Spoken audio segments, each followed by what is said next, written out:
The tire tracks were fresh, but they didn't match any vehicle on the property. The detective photographed them anyway, and that single photograph would, 6 days later, become the only direct evidence linking a serving Canadian Forces colonel to the murder of one of his own soldiers. The investigation that broke open this case began with a single tire impression in fresh snow.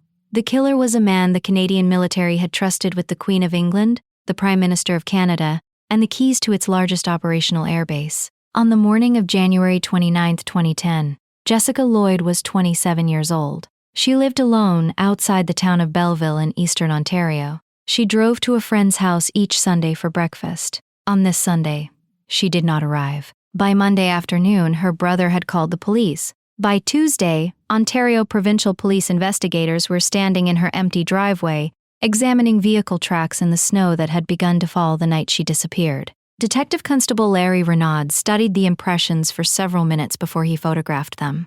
2 patterns, one from a vehicle parked at the side of Lloyd's home, the other from a single set of footprints leading to and from a back window. The tire pattern was unusual. Sport utility vehicle.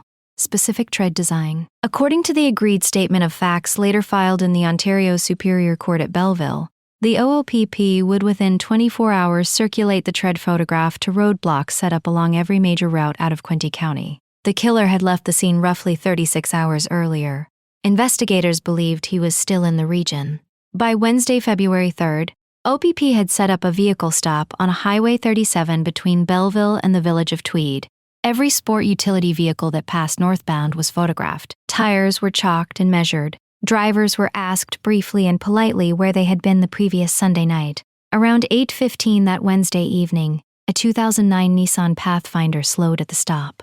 The driver lowered his window. He was clean-shaven, polite. He produced his Canadian Forces identification. The constable read the name aloud, paused, and then waved the Pathfinder through. The tires were photographed. The constable initialed the log.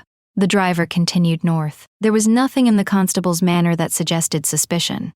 The man at the wheel was the commanding officer of Canadian Forces Base Trenton, the largest air installation in the country.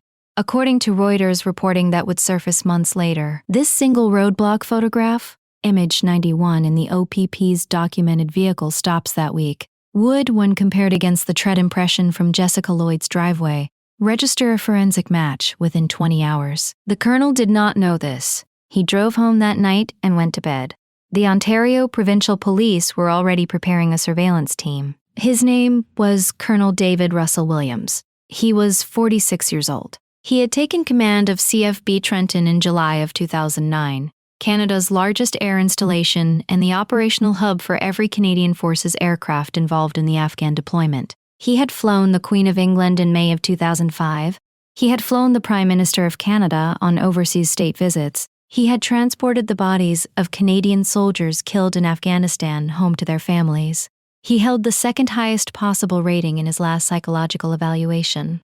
At the time of Detective Renaud's roadblock, he had killed 2 women. The first murder had been committed 78 days earlier. The victim was Corporal Marie-France Comeau, 28, a flight attendant aboard the Royal Canadian Air Force's VIP transport service. Comeau was Williams' own subordinate. She lived 8 minutes by car from his cottage. On November 23, 2009, while her partner was overseas, an intruder entered her home through a back window, struck her, restrained her, and over a period of hours, photographed her, recorded her, and killed her. The intruder remained in her house for nearly 6 hours. He took the camera and recordings with him. The Ontario Provincial Police treated the death as a possible home invasion. The Canadian Forces National Investigation Service was advised. The 2 agencies did not yet know they were investigating their own. On Sunday, February 7th, 4 days after the roadblock, Williams was asked to attend a voluntary interview at the OPP General Headquarters in Ottawa. He arrived alone, in civilian clothing, and sat across from Detective Sergeant Jim Smith of the OPP's Behavioral Sciences Unit. The interview lasted 10 hours. For the first 6 hours, Williams denied everything. According to the interrogation transcript filed as a court exhibit in the agreed statement of facts, Smith proceeded patiently, presenting the tire tread match, then the boot print match, then a partial fingerprint recovered from Jessica Lloyd's window frame. Williams continued to deny. At approximately the 7-hour mark, Smith said quietly, "Russ, your tires match the print from Jess Lloyd's driveway. The boot print is yours. We have your DNA from another crime scene. I am offering you the chance to tell us where Jess is." Williams paused for several seconds. Then he said, "She's south." At that moment, Jessica Lloyd's body lay in a wooded gully in Tweed Township, 52 kilometers from the OPP headquarters. He had been filing everything since 2007. Spreadsheets, photographs organized by date, victim, and the brand of underwear stolen. A folder labeled Home Invasions on his personal laptop. 12,000 image files at the moment of his arrest. By the end of the same week, OPP search teams had recovered the archive from his cottage in Tweed, his suburban home in Ottawa, and a portable hard drive concealed in a duct above his garage. The forensic record filed at sentencing established a documented escalation pattern. The first entry was dated September 9, 2007. It was a fetish burglary at a neighbor's home in Tweed. The colonel had returned 3 weeks later and burglarized the same house a second time. By the spring of 2009, the pattern had expanded to 47 separate residences in the Tweed and Ottawa areas. 82 burglaries in total. None of them had been linked to one another. None had been linked to him. Each photograph carried a caption he had written himself. He photographed himself wearing the stolen items. He cross-referenced each break-in against satellite maps showing the routes between victim addresses and his own. The agreed statement of facts records that on at least 11 occasions, he returned to the same residence for a second or third break-in. He left items rearranged but not stolen. He wanted the victims to know someone had been there. The first sexual assault occurred on September 17, 2009. It was 8 days after his fifth return visit to the same Tweed residence. The victim survived. He had filmed it. The second sexual assault occurred 2 weeks later. The victim also survived. Within 65 days of the second assault, Marie-France Comeau was dead. 2 of the Tweed burglaries had taken place inside 300 meters of Colonel Williams's own cottage. 2 more had taken place within walking distance of CFB Trenton's main gate. The pattern was geographic.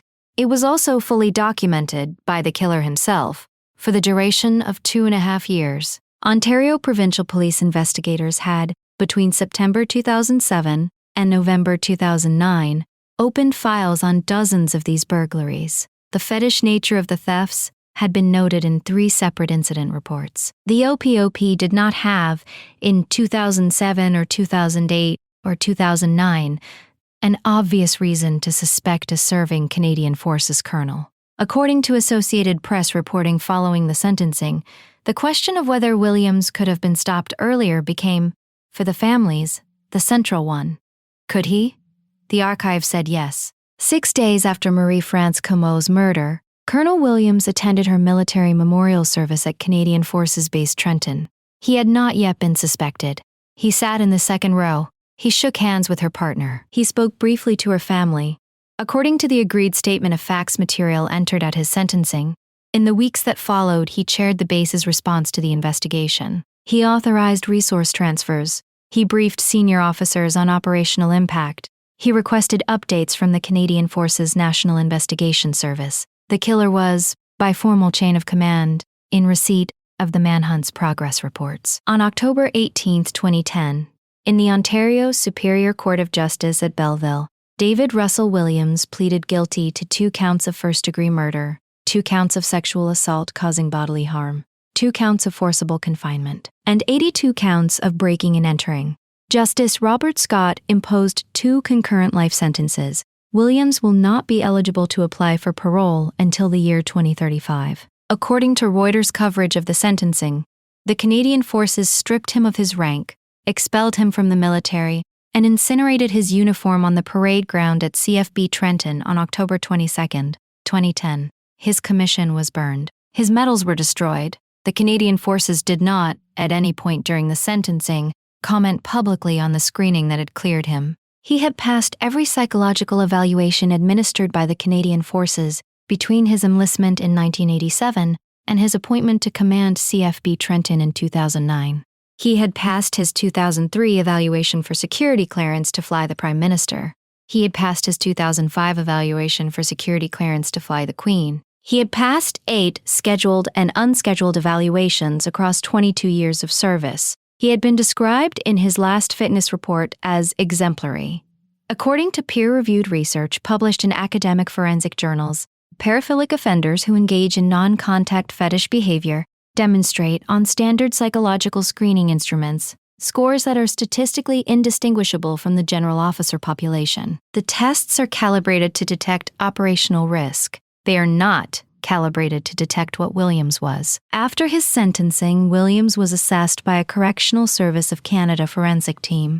The diagnostic categorization placed him within what academic literature describes as fetishistic burglary escalation, a pattern in which the offender begins with theft of personal items, returns to the same victim, escalates to non-contact surveillance, then to physical contact, then to sexual assault, then to homicide. The progression has been documented in case study research since the 1970s. It is rare. It is, when it occurs, almost always missed by screening instruments designed for risk-based work environments.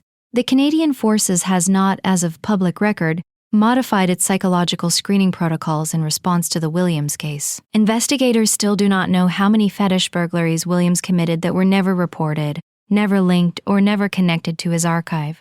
They do not know whether any other victims survived sexual assaults that he simply did not document. They do not know whether, prior to the September 2007 entry, there were earlier patterns that predate the spreadsheet. The Ontario Provincial Police has confirmed that 26 unsolved break-ins within the geographic radius of Williams' cottage remain open, neither linked to him nor ruled out. His meticulous documentation began in 2007. The behavior, the academic literature suggests, did not. The Williams case remains the only documented instance in Canadian military history in which a serving senior officer commanded a base while concurrently committing the murders being investigated within that base's jurisdiction. What we still do not know, who else he attacked, who else he photographed, who else he silenced, may never be answered. The next dossier in this series examines a separate case in which a caregiver became the predator. Subscribe and turn on notifications.